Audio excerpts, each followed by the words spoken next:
ಹಾಂ ಅಮ್ಮ ಹೇಳಿ. ಹಾಂ ಚೆನ್ನಾಗಿದ್ದೀನಮ್ಮ, ನೀವು ಹೇಗಿದ್ದೀರಾ? ಹೌದಾ, ಅಪ್ಪ ಎಲ್ಲ ಚೆನ್ನಾಗಿದ್ದಾರಾ? ನಿಮ್ಮ ಆರೋಗ್ಯ ಚೆನ್ನಾಗಿದೆಯಾ? ಊಟ ಮಾಡಿದ್ರಾ? ಏನು ಅಡುಗೆ ಮಾಡಿದ್ರಿ? ಹೌದಾ, ಹಬ್ಬಕ್ಕೆಲ್ಲ ಸಿದ್ಧಿ ಮಾಡ್ಕೊಂಡ್ರಾ? ನಾನಿದ್ದಿದ್ರೆ ಸ್ವಲ್ಪ ನಿಮ್ಮ ಸಹಾಯ ಆಗ್ತಿತ್ತು, ಈಗ ಒಬ್ಬರೇ ಮಾಡ್ಕೋಬೇಕಲ್ಲ, ಅದಕ್ಕೆ ಕೇಳಿದೆ. ಏನು ಹಬ್ಬಕ್ಕೆ? ಬೇಡಮ್ಮ, ಯಾವುದು ಬೇಡ, ಬಟ್ಟೆ ಏನು ಬೇಡ, ಸೀರೆ ತಂದಿದ್ದಾರೆ ನಮ್ಮ ಮನೆಯಲ್ಲಿ.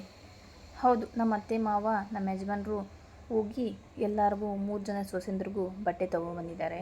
ನಮ್ಮ ಅತ್ತೆಗೂ ಸಹ ತೊಗೊಂಡಿದ್ದಾರೆ ಸೀರೆ. ಏನೋ ಗೊತ್ತಿಲ್ಲಮ್ಮ, ಯಾರ್ಯಾರಿಗೆ ಯಾವ ಥರ ತೊಗೊಬಂದರು ಅಂತ ಗೊತ್ತಿಲ್ಲ.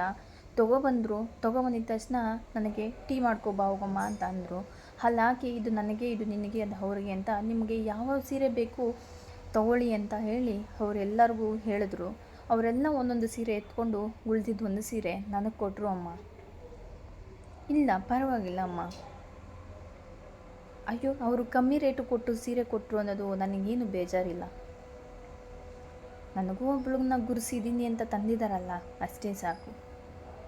ಅಮ್ಮ ಯಾಕೆ ಹೇಗೆ ಅಂದರೆ ಅವರು ಆಫೀಸಿಗೆ ಕೆಲಸಗಳಿಗೆ ಎಲ್ಲ ಹೋಗ್ತಾರಲ್ಲ, ಅವ್ರು 4 ಜನ ಮುಂದೆ ಚೆನ್ನಾಗಿರ್ಬೇಕಲ್ವ. ನಾನು ಮನೇಲೇ ಇರ್ತೀನಲ್ವಾ, ಗ್ಯಾಸ್ ಮುಂದೆ ಅಡುಗೆ ಮಾಡ್ಕೊಂಡು ಬಟ್ಟೆ ಹೋಗ್ಕೊಂಡು ಗಲೀಜಾಗಿ ಹಾಳು ಮಾಡ್ಕೊತೀನಿ ಅಂತ ನಾನು ಕಮ್ಮಿ ರೇಟ್ ಸೀರೆ ತಂದಿದ್ದಾರೆ ಅಷ್ಟೇ.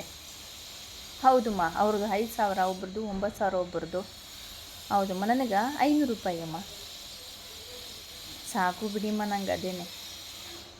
ನಾನು ಮನೇಲಿ ಕೆಲಸದಾಗ ಮಾಡ್ಕೊಂಡಿರೋಳಲ್ವ, ಅದಕ್ಕೆ 500 ರೂಪಾಯಿ ಸೀರೆ ತೊಗೊಂಬಂದಿದ್ದಾರೆ ಅಂತ ಅಂದ್ಕೊಳ್ತೀನಿ.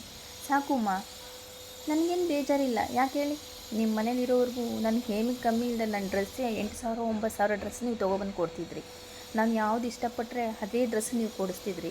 ಯಾವ ಒಡವೆ ಆಸೆ ಪಟ್ಟರೆ ಅದನ್ನೇ ನನಗೆ ಕೊಡಿಸ್ತಿದ್ರಿ.